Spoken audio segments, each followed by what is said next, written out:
আজ আমার রান্নাঘরে বানানো হবে ছোলে বাটুরে। ছোলে বাটুরে আমাদের সকলেরই ভীষণ ভীষণ একটা পছন্দের ডিশ। কিভাবে বাজারের মশলা ছাড়া খুব সহজে বাড়িতে তৈরি মশলা দিয়ে আমরা ছোলে বানাবো তার রেসিপি কিন্তু থাকবে। আর আজকে আপনাদের কাছে অনুরোধ থাকলো রেসিপিটি পুরো শেষ পর্যন্ত দেখার জন্য। তার সঙ্গে নরম নরম বাটুরে কিভাবে বানাবো তারও টিপস থাকবে। তাহলে চলুন শুরু করি আজকের রেসিপি ছোলে বাটুরে। প্রথমে নিয়ে নিলাম 1/3 কাপ সুজি। সুজি আপনারা যে কোনো দানায় নিতে পারেন। তার সাথে নিলাম 1/2 কাপ টক দই। রেশিওটা কিন্তু খুব ভালোভাবে আমাদের দেখতে হবে। এখন সুজি আর দই এই দুটোকে খুব ভালো করে দেখুন একটু সময় নিয়ে আমি মিশিয়ে নিচ্ছি। ছোলে বাটুরে বাড়িতে বানাবো কত সহজেই, পুরো রেসিপিটা কিন্তু স্টেপ বাই স্টেপ ফলো করলে বানাতে পারবে। 2 থেকে 5 মিনিট ঢাকা দিয়ে আমি রেখে দিচ্ছি। এখন এইদিকে নিয়ে নিয়েছি 1.5 থেকে 2 কাপের মতো ছোলে, যেটা ভালো করে ওভারনাইট আমি ভিজিয়ে রেখেছিলাম। দেখেই বুঝতে পারছেন একদম ভিজে গেছে সুন্দরভাবে। প্রেসার কুকারের মধ্যে নিয়ে নিলাম ভেজানো ছোলে, তার সাথে নিলাম একটা দারুচিনি, আর নিচ্ছি একটা বড় এলাচ, আর একটা নিচ্ছি টি ব্যাগ। যদি টি ব্যাগ না থাকে তাহলে একটা ছোট্ট কাপড়ের পুটুলির মধ্যে এই তিনটে নিয়ে নিতে পারি। নিয়ে নিলাম 1 চামচের মতো লবণ, আর নিয়ে নিচ্ছি বড় কাপের 2 কাপ জল। অবশ্যই জলের পরিমাণ আপনাদের দেখে নিতে হবে, ছোলেটা যেন একটু ডুবে থাকে। বেশ ভালো করে আমি লবণটা দেওয়ার পরে এরকম মিশিয়ে নিচ্ছি। এখন প্রেসার কুকারের ঢাকাটা বন্ধ করে চলে যাচ্ছি গ্যাস ওভেনের পাশে। বসিয়ে দিলাম প্রেসার কুকার। 4 থেকে 5টা হুইসেল নিয়ে নিয়েছি। যেহেতু সারা রাত ভিজিয়েছি 4টা 5টা হুইসেল কিন্তু হয়ে যাবে। দেখুন খুলে দেখিয়ে দিচ্ছি ছোলেটা কতটা সেদ্ধ হবে। খুব বেশি একদমও নরম হওয়া চলবে না, আবার খুব শক্ত থাকাও চলবে না। দেখেই বুঝতে পারছেন। আপনারা ইচ্ছে হলে এখানে খাবার সোডাও ব্যবহার করতে পারেন, তবে আমি খাবার সোডা ব্যবহার করিনি। এখন টি ব্যাগ, দারুচিনি আর বড় এলাচ যেটা আমি দিয়েছিলাম সেটা দেখুন ঠিক এখান থেকে আমি বের করে নিচ্ছি। অবশ্যই বড় এলাচ আর দারুচিনি টি ব্যাগ দেওয়ার চেষ্টা করবেন, তাহলে এই দোকানের মতো কালারটা হবে। এখন দই আর সুজি মিশ্রণ যেটা আমি আগে 10 মিনিটের মতো মিশিয়ে রেখেছিলাম সেটা খুলে আমি আবার বেশ ভালো করে চামচে করে দেখুন ঠিক এরকম ভাবে ফেটিয়ে নিচ্ছি। সুজি আর দইয়ের পরিমাণটা খুবই ইম্পর্টেন্ট বাতুরে বানাবার জন্য। নিয়ে নিচ্ছি 2 কাপ ময়দা। অবশ্যই বাতুরা ময়দাতেই বানাবেন, খেতে ভালো হবে। নিয়ে নিচ্ছি 1 চামচের মতো লবণ, তার সাথে নিচ্ছি 1 চামচ চিনি। লবণ আর চিনির পরিমাণ আমি কিন্তু সমান নিলাম। নিচ্ছি 1/2 চামচের মতো বেকিং সোডা, আর নিয়েছি জল। প্রথমেই যেটা করতে হবে, দই আর সুজির মিশ্রণের সঙ্গে ময়দা, লবণ, চিনি আর হচ্ছে বেকিং সোডা, এগুলোকে বেশ ভালো করে দেখুন এরকম ঘষে ঘষে রাব করে মিশিয়ে নিলাম। এখন জল অল্প অল্প দিয়ে একটা ডো বানিয়ে নিতে হবে। ডোটা কিন্তু বেশি সফট হওয়া চলবে না, আবার বেশি শক্ত হওয়াও চলবে না। এখন নিয়ে নিচ্ছি বড় চামচের 1 চামচ সাদা তেল। তেলটা বন্ধুরা অবশ্যই দেবেন, তাহলে যখন মাখবেন তাহলে মাখতে সুবিধা হবে। একদম শেষে হাতে একটু তেল নিয়ে দেখুন ঠিক এরকম ভাবে বাতুরের ময়দা যেটা মেখেছি এরকম করে লাগিয়ে রেখে দিলাম 1 থেকে 2 ঘন্টার মতো। এখন যে মশলাগুলো আমরা ব্যবহার করব ছোলে বানাবার জন্য, দেখেই বুঝতে পারছেন সবকিছুই ঘরের মশলা। আমি পরিমাণটা বলে দেব। বসিয়ে নিলাম একটা গ্যাস স্টোভে ননস্টিকের একটা প্যান। বড় চামচে 1 চামচ, নালে ছোট চামচে 2 চামচ ধনে, 1 চামচ জিরে, 1 চামচ মৌরি, তার সাথে 4 থেকে 5টা শুকনো লঙ্কা নিয়ে নিলাম, 1 চামচের মতো গোলমরিচ, আর নিচ্ছি লবঙ্গ, দারুচিনি, এলাচ 2 রকমের, সবুজ এলাচ আর কালো এলাচ। তার সাথে নিচ্ছি অল্প জয়িত্রী আর জায়ফল। এইগুলো কিন্তু পরিমাণে কম নিতে হবে, তা না হলে তেতো হয়ে যাবে। একদম লো ফ্লেমে আমি এটাকে রোস্ট করে ঠান্ডা করে মিক্সির জারে নিয়ে দেখুন আমি গ্রাইন্ড করে দেখিয়ে দিচ্ছি। একটা ফাইন পাউডার আমি বানিয়েছি ছোলে যেটা বানাবো তার জন্য। দারুণ কিন্তু গন্ধ উঠছে। এখন বসিয়ে দিলাম কড়াই, বড় চামচের 4 চামচ তেল দিয়ে নিয়ে নিলাম 1 চামচ গোটা জিরে, জিরের যখন খুব সুন্দর একটা গন্ধ উঠবে নিয়ে নিলাম তেজপাতা একটা, অল্প লবণ দিলাম, তার কারণ হচ্ছে ছিটকায় না গায়ের মধ্যে। নিয়ে নিলাম দুটো মিডিয়াম সাইজের পেঁয়াজ, যেটাকে আগের থেকে ছোট করে আমি কেটে রেখেছিলাম।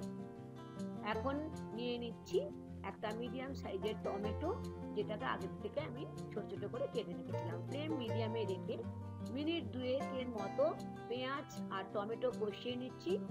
ঢাকা দিয়ে দিলাম, ঢাকা দিয়ে আরো 2 মিনিট লো ফ্লেমে কষিয়ে নিলাম। অবশ্যই যখন ঢাকা দেবেন ফ্লেম বন্ধুরা লো ফ্লেমে রাখবেন।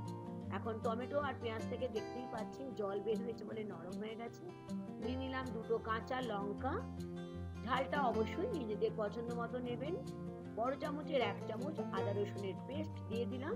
এখন বেশ ভালো করে মিডিয়াম ফ্লেমে এটাকে কষিয়ে নিতে হবে যতক্ষণ না আদা রসুনের কাঁচা গন্ধ চলে যাচ্ছে।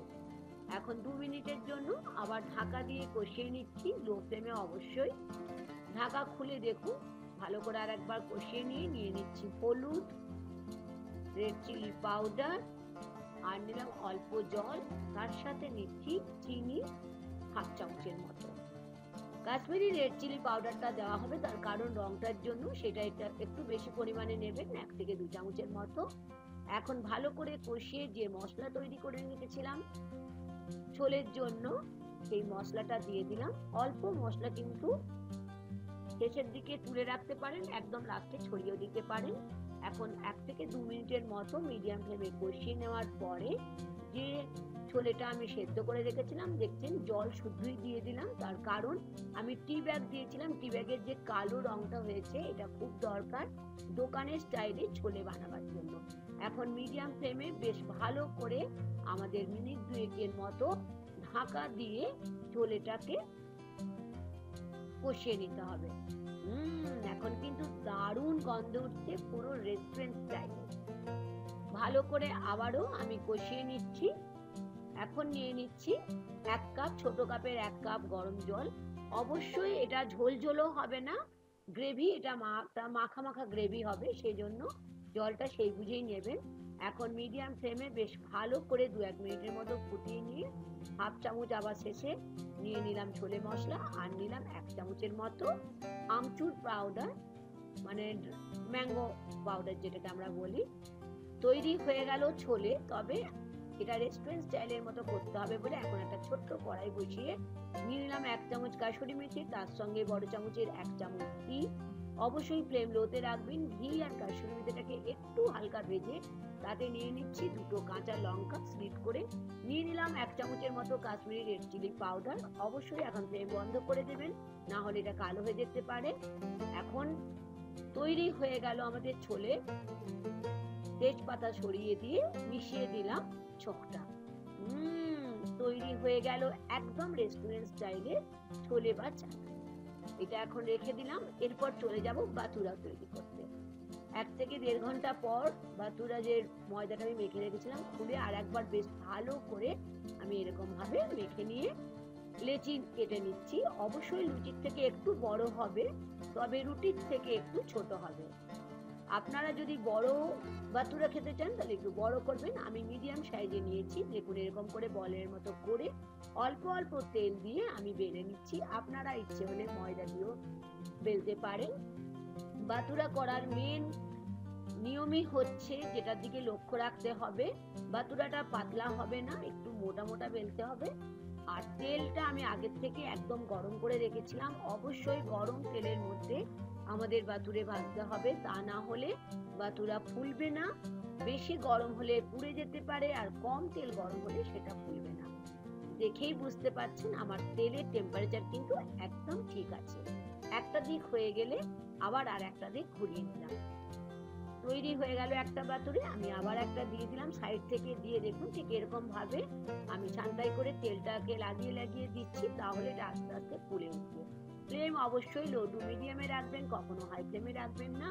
একটা দিক হলে আবার একটা দিক এরকম ভাবে ঘুরিয়ে নিতে হবে।